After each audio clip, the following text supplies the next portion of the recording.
할렐루야. 다음 주일은 추수감사 주일입니다.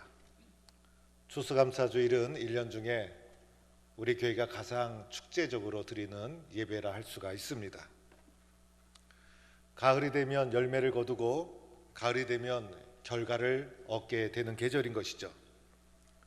어떤 사람은 적게 거두고 어떤 사람은 많이 거두게 됩니다. 많이 거두고 싶은 마음이 있지만은 모든 사람이 많이 거두게 되는 것이 아니고 적게 거두는 사람이 있기 마련인 것입니다. 우리의 인생의 농사는 어떻게 지었을까? 나의 신앙의 농사는 어떠한가? 나는 많은 결과를 얻을 수 있을까? 나의 열매와 결과는 어떠한가? 나의 믿음의 농사가 어떠한지 결실과 열매를 생각해 보아야 합니다. 어떻게 하면 많은 열매를 거둘 수 있을까? 많은 열매를 거두는 길은 단순합니다. 오늘 말씀대로 많이 뿌리는 자가 많이 거두게 되어 있는 것입니다. 오늘 말씀에 보면 씨 뿌리는 것에 대해서, 열매에 대해서 오늘 구약과 신약을 통해서 성경에서 말하는 말씀을 살펴보도록 하겠습니다. 먼저 시편 126편에 보면 포로 귀환 시대를 배경으로 하고 있는데 1절 말씀에 여호와께서 시온의 포로를 돌려보내실 때에 우리는 꿈꾸는 것 같았도다. 오늘 1절 말씀에 보면 시온의 포로라는 말씀이 있습니다. 바벨론 포로로 나라가 망해서 잡혀가게 되고 절망과 슬픔 가운데 바벨론 포로 생활을 하던 중에 어느 날 고향 땅 예루살렘으로 돌아오는 기적 같은 일이 일어나게 됩니다. 얼마나 기뻤는지 이때의 상황을 꿈꾸는 것 같았도다. 꿈인지 생시인지 구분이 안 갈 정도로 꿈꾸는 것 같은 기쁜 날이 그들에게 찾아온 것입니다. 2절 말씀해 보니 우리 입에는 웃음이 가득하고 우리 혀에는 찬양이 가득했도다. 그래서 우리의 입에는 웃음이 가득해서 속에서 올라오는 웃음과 기쁨을 감출 수가 없어요. 사람은 얼굴을 보면 저분의 마음을 대충 알 수가 있어요. 너무나 기뻐서 웃음을 감출 수가 없어서 웃음이 끊이지 않고 마음속에서는 하나님의 은혜에 감사하며 찬양이 끊이지 않고, 그래서 웃음과 찬양이 끊이지 않는 꿈꾸는 것 같은 기쁨이 넘침을 말해주고 있습니다. 다른 민족들도 하나님께서 큰일을 행해 주셨다. 이스라엘 사람들도 하나님께서 우리를 위해서 큰일을 행해 주셨다. 여기서 말하는 큰일은 바벨론 포로에서 풀려나서 예루살렘으로 돌아가는 일을 가리키는 것이죠. 우리가 원하기는 했지만은 우리 힘으로 할 수 없었던 엄청난 일이 일어나게 된 것이었어요. 우리나라의 강복절과 비슷한 체험이라 할 수가 있어요. 이러한 체험을 통해서 그들이 뼈저리게 깨닫고 뼈저리게 느낀 것이 있었어요. 이런 경험을 통해서 그들이 깨달은 것이 있었는데 그것이 바로 오늘 읽은 5절과 6절 말씀입니다. 눈물을 흘리며 씨를 뿌리는 자는 기쁨으로 거두리로다. 울며 씨를 뿌리러 나간 자는 반드시 기쁨으로 그 곡식단을 가지고 돌아오리로다. 이것이 그들이 역사의 체험을 통해서 깨닫게 된 진실이었던 것이죠. 눈물을 흘리며 씨를 뿌리는 것은 무엇을 말해주는 것입니까? 이들이 어려운 바벨론 포로 생활 가운데서도 낙심하지 않았다는 것입니다. 포기하지 않았다는 것입니다. 슬퍼하기만 하지 않았다는 것입니다. 언젠가는 예루살렘으로 돌아갈 수 있겠지 라고 하면서 노력하고 씨를 뿌리는 일을 게을리하지 않았다는 것입니다. 막연한 행운을 기다리며 살아가지 않았어요. 갑자기 하늘에서 행운이 뚝 떨어지기를 기대하지 않았다는 것입니다. 어렵고 힘들어도 울며 씨를 뿌리고 눈물을 흘리며 씨를 뿌리고 이러한 자에게 행운이 찾아오는 것이고, 이러다 보니 어느 날 갑자기 바벨론에서 고향 땅으로 돌아가는 기적 같은 일이 일어나게 된 것이었어요. 이 모든 일은 눈물을 흘리며 씨를 뿌려온 결과였기 때문에 오늘 마지막 말씀에 눈물을 흘리며 씨를 뿌린 자는 반드시 기쁨으로 돌아오리로다. 이러한 은혜와 깨달음을 역사를 통해서 체험하게 되었던 것이죠. 오늘 126편을 보면 1절 맨 위에 성전에 올라가며 드리는 노래 이렇게 표현되어 있어요. 그래서 그들이 성전을 향해 올라갈 때마다 역사를 통한 이 배운 교훈을 잊지 않고 울며 씨를 뿌려 나가는 자는 반드시 기쁨으로 돌아오리로다. 이 신앙의 고백을 하며 하나님의 성전에 올라갔던 것입니다. 옛날에 우리나라에도 보릿고개라는 것이 있었죠. 요즘은 너무 많이 먹어서 문제예요. 그래서 살이 쪄서 그 살을 빼느라고 더 힘들어요. 그런데 얼마 전만 해도 보릿고개라는 것이 있었어요. 우리가 힘들고 어렵게 살던 시절이 먼 옛날의 이야기가 아니에요. 얼마 전의 이야기고 우리 어머니 때 세대가 바로 그런 시절을 거쳐왔던 것이죠. 그래서 가을에 추수한 것이 떨어지고 새로 농사진 것은 결실이 되어지지 않은 5월과 6월, 이때가 되면 양식이 다 떨어지고 먹을 것이 없습니다. 굶기를 하고 심지어는 굶어 죽는 사람이 생기고 풀뿌리 나무 껍질로 끼니를 때웠다고 하지 않습니까? 이렇게 굶주려도 손대지 않은 것이 있었죠. 종자씨였어요. 이 종자씨를 손을 대면 큰일 나는 것이었어요. 그래서 이 종자씨를 결코 굶어도 이것을 먹지 않고 또다시 씨를 뿌리고 또다시 거두게 되고, 그래서 씨 뿌리는 것이 그만큼 중요함을 말해주고 있는 것입니다. 오늘 우리도 많이 뿌려야 되죠. 우리가 뿌려야 될 씨가 무엇일까? 믿음을 가지고 살아가는 우리가 제일 먼저 뿌려야 될 것은 복음의 씨예요. 이 복음의 씨를 믿음의 사람이 뿌리지 않으면 누가 뿌리겠어요? 교회가 뿌리지 않으면 누가 뿌리겠어요? 영혼을 구원하는 이 복음을 교회가 아니면, 먼저 믿은 내가 아니면 누가 뿌리겠어요? 이것을 가급적 많이 뿌리는 거예요. 많은 영혼을 구원할 수 있도록, 다음 주 추수감사주일에는 더 많은 분들이 교회에 나올 수 있도록 우리가 많이 뿌려야 많이 거두게 된다는 것입니다. 또한 기도의 씨도 많이 뿌려야 되죠. 기도를 많이 뿌려야 응답이 주어지는 것이죠. 기도하지 않고 응답받기를 원하면 잘못된 것이죠. 열심히 기도하고 많이 기도한 자가 응답도 많이 누리게 되는 것입니다. 그래서 열심히 기도하고 열심히 기도를 뿌리고 끊임없이 기도하고, 그래서 기도의 덕으로 응답받아 살아가는 것이 우리들의 삶이라 할 수가 있어요. 지난주에 부흥회를 했는데, 부흥회가 진행되면 과거에는 어떻게 했습니까? 산을 넘고 걸어서 찾아왔어요. 쌀을 가지고 와서 예배당에서 자면서 말씀을 사모하고 들었어요. 기도도 어떻게 했습니까? 눈물을 흘리며 뜨겁게 기도했어요. 이렇게 신앙생활 뜨겁게 했던 적이 얼마 되지 않아요. 그런데 이런 것이 많이 식었어요.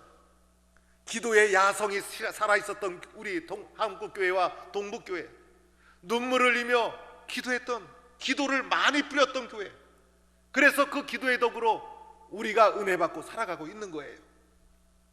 그런데 이러한 기도가 많이 죽어가고 있죠. 오늘 기도를 많이 뿌려야 될 텐데 나는 기도를 뿌리고 있는가? 사랑도 뿌려야 되죠. 섬김도 뿌려야 되죠. 그래서 예수 믿는 사람은 많이 뿌려야 되는 거예요. 물질도 많이 뿌려야 되는 거예요. 주님 앞에 헌금하고 봉헌하고 10의 1조 정성을 다해서 최선을 다하는 거예요. 예수님 사랑으로 도와주고 구제하는 일에 힘쓰는 거예요. 추수감사주일이 되면 감사를 생각하고 정성을 다하는 거예요. 제가 동북교회에 부임하고 나니 우리 동북교회가 모스코바 신학교를 선교하고 있었어요. 부임하고 나서 제가 모스코바 신학교 졸업식에 참석을 했어요.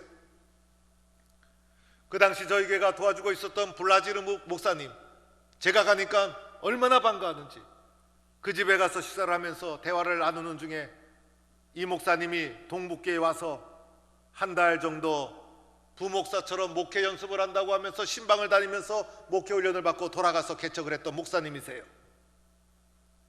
러시아에서 포항에 있는 동북교회가 후원해 준다는 말을 듣고 동북교회가 엄청난 돈이 남아도는 어마어마한 교회인 줄 알았다는 거예요. 와서 보니까 포항 땅의 교회인데 신방을 해보니 성도들이 가난하더라는 거예요. 자기가 너무 충격을 받았다는 거예요. 이렇게 가난한 성도들이, 이렇게 어려운 성도들이 예수님 정신으로 섬기하기 위해서 자기가 먹을 것을 절제하고 자기를 위해서 쓰는 것을 절제하고 성경금을 내서 그 돈이 모아져서 나에게 후원이 되고 있구나. 그래서 자기가 너무나 감동을 받아서 모스크바 교인들에게 늘 그 얘기를 했다는 거예요. 그 당시는 공산화에서 문이 열리면서 모스크바가 경제적으로 낙후돼 있었어요. 우리도 이렇게 해야 합니다. 우리를 도와주는 교회는 우리보다 잘 사는 것도 아닙니다. 어렵게 사는 가난한 성도들이 돈을 모아서 보내준 겁니다. 이러한 선교의 씨앗, 물질의 씨앗이 심겨져서 선교가 진행되고 하나님 나라가 확장되게 되었던 것입니다. 코로나 핑계로 숨어 있어서는 안 되죠. 코로나 뒤에 있어서도 안 돼요. 이럴 때일수록 일어나고 깨어나고 다시 한번 울면서 씨를 뿌리는 자가 되어야 합니다. 이것이 내가 복받는 길이라는 것이에요. 오늘 마태복음 17장 20절 신약에서도 예수님은 씨에 대해서 종종 말씀해 주셨어요. 이렇게 말씀해 주셨죠. 너에게 겨자씨 한 알만한 믿음만 있어도, 겨자씨 한 알만큼만 믿음이 있어도 이 산을 명하여 여기서 저기로 옮겨지라 하면 옮겨질 것이요 너희가 또한 못할 일이 없으리라. 놀라운 말씀이죠. 겨자씨는 씨 중에 가장 작은 씨예요. 우리는 작은 것을 좁쌀이라 해요. 좁쌀보다 더 작은 게 겨자씨예요. 이 겨자씨만한 믿음. 그런데 이 씨에는 뭐가 있습니까? 생명이 있잖아요. 작지만은 무시할 수가 없어요. 씨라는 것은 크기와 상관이 없어요. 호박씨처럼 크다고 해서 좋은 게 아니에요. 씨에는 크냐 작냐가 문제가 아니라 씨는 살았느냐 죽었느냐, 생명이 있느냐 생명이 없느냐, 이것이 더 중요한 것이에요.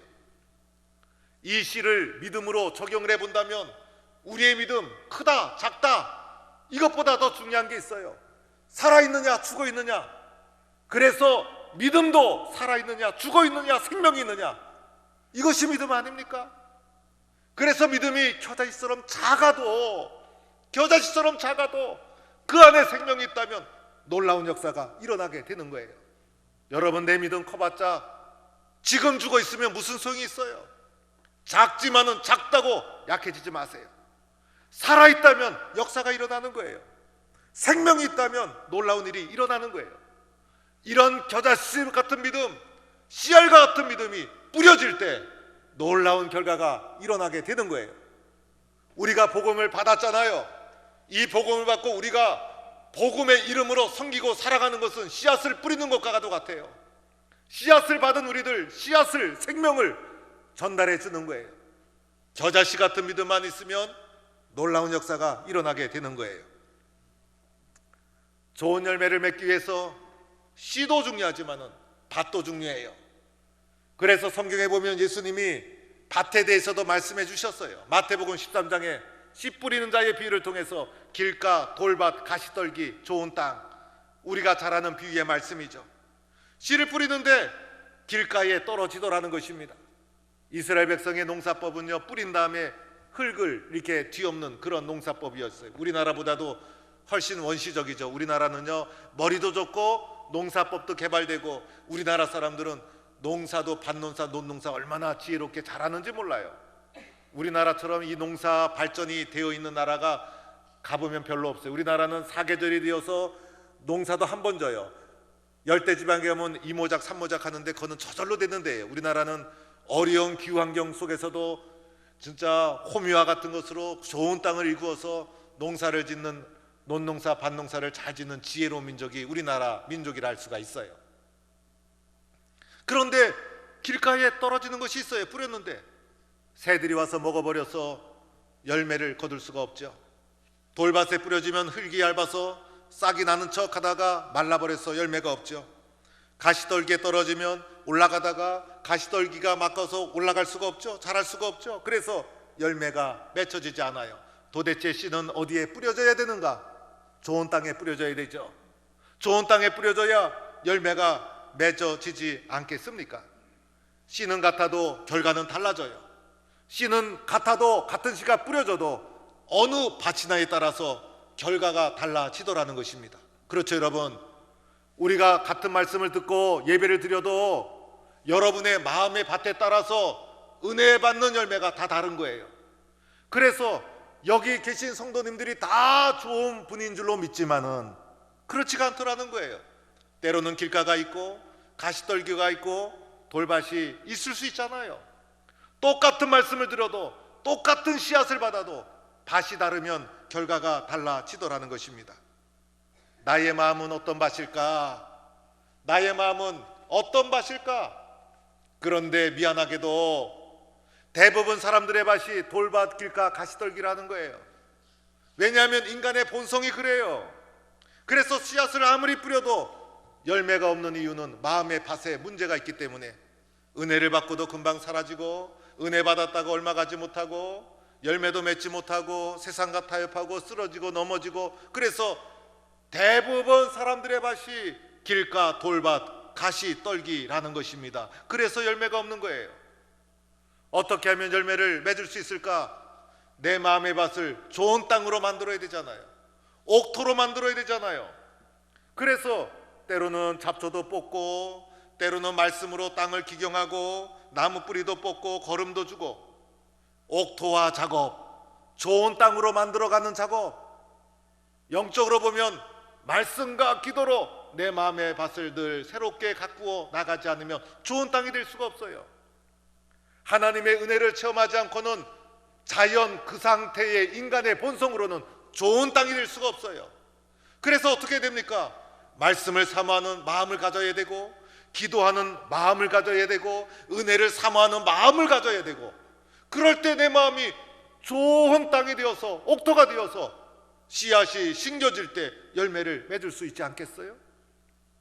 마가복음 4장 28절에 보면 땅이 스스로 열매를 맺되 처음에는 싹이요 다음에는 이삭이요 그 다음에는 이삭의 충실한 곡식이라 라고 하면서 하나님 나라 비유를 말씀하는 중에 이 말씀은 마가복음에만 나오는 말씀이에요. 그런데 이 말씀 속에서 특이한 단어가 나오죠. 땅이 스스로 열매를 맺나니.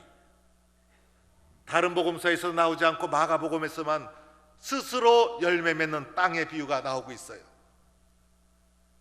스스로 열매 맺는 것, 좋은 땅이 되었을 때, 그렇죠 여러분?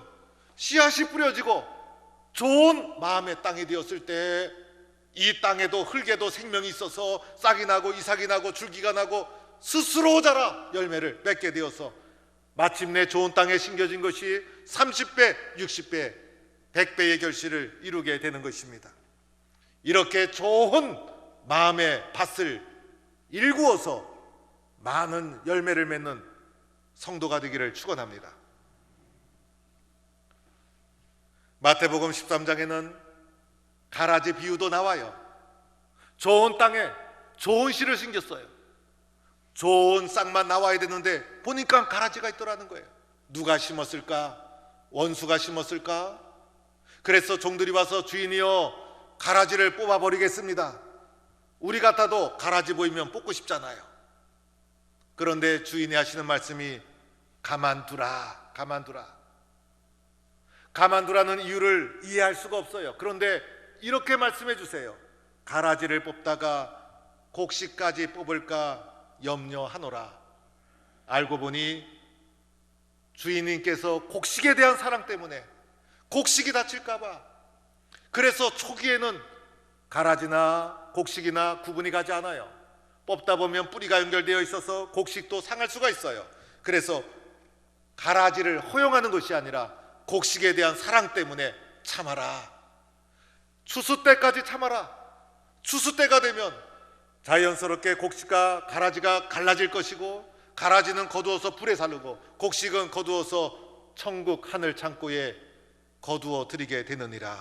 그때까지 인내하고 참고 그리고 기다려라. 이것이 주님의 말씀인 것입니다. 그때가 되면 마땅한 열매를 맺어지게 된다는 것이죠. 때로는 믿음의 길을 걸어가면서 우리 마음속에 가라지가 뿌려질 때도 있고 우리 공동체 안에 가라지가 있을 수도 있어요. 용서하고 기다리고 인내하며 추수의 날을 기다리며 알곡 시당으로 자신을 잘 다듬어 가는 것입니다. 때가 되면 주님께서 다 거두어들이시고 추수를 해 주시는 것입니다. 그래서 알곡이 다칠까봐, 성도가 다칠까봐 때로는 가라지와 같은 사건이 있어도 인내하고 사랑하고 포용하며 추수의 날까지 믿음의 길을 걸어가는 것입니다. 사랑하는 성도 여러분, 우리 동부의 성도들은 많이 거두는 축복된 성도가 되기를 축원합니다. 그러기 위해서는 오늘 말씀대로 울며 씨를 뿌리는 자, 어렵고 힘들어도 사모하며 희망을 포기하지 않고 오늘도 울며 기도의 씨앗을 뿌리고 복음의 씨앗을 뿌리고 예수님의 사랑을 뿌리고 많이 뿌리는 자가 되어서 많이 거두는 축복이 있기를 축원합니다. 아무리 작아도 겨자씨 믿음, 씨알 믿음, 아무리 작아도 내 믿음이 살아있다면, 그래서 믿음은 살아있느냐 죽어있느냐가 중요한 거예요. 기도로 살리고 열심으로 살리고 말씀으로 살려서 살아있는 믿음이 있다면 그 믿음이 겨자씨와 같은 작은 믿음일지라도 산을 명하여 이곳에서 저곳으로 옮겨지라 하면 옮겨질 것이요 못할 것이 없으리라는 말씀이 그대로 이루어질 줄로 믿고 겨자씨 믿음, 생명이 든 믿음, 살아있는 믿음으로 주님 앞에 나아가는 성도가 되기를 축원합니다. 그래야 열매를 많이 맺게 됩니다. 씨앗을 받는 우리의 마음도 길가, 돌밭, 가시떨기가 되어서는 안 됩니다. 말씀을 사모하고 은혜를 사모하고 끊임없이 기도로 내 마음의 밭을 영적으로 일구어서 옥토가 되고 좋은 땅이 되어서 심겨졌다 하면, 뿌려졌다 하면 저절로 확 자라서 많은 열매를 맺는 좋은 믿음의 밭, 마음의 밭이 되기를 축원합니다. 다음 주일은 추수감사주일입니다. 추수 때가 되면 가라지와 알곡이 구분이 돼요. 그날까지 믿음으로, 인내로, 용서로 맡겨진 사명의 길을 잘 걸어가서 우리는 알곡 시당을 잘 지켜서 마지막 날 하늘 창고에 다 쌓여지는 축복, 하늘 창고에 다 쌓여지는 기쁨, 이러한 은혜를 누리는 우리 동부의 모든 성도가 되기를 주의 이름으로 간절히 축원합니다.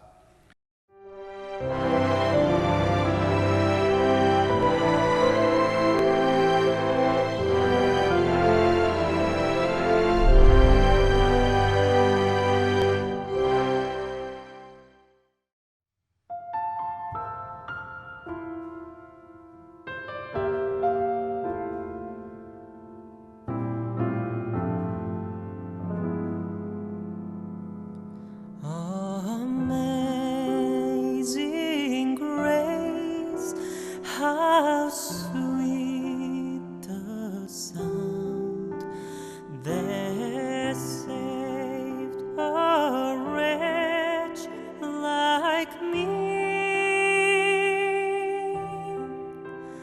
I once was lost, but now am found. Was blind, but now I see. 'Twas grace that taught my heart to feed, and grace my fear relieved. How precious did that grace appear, the hour I first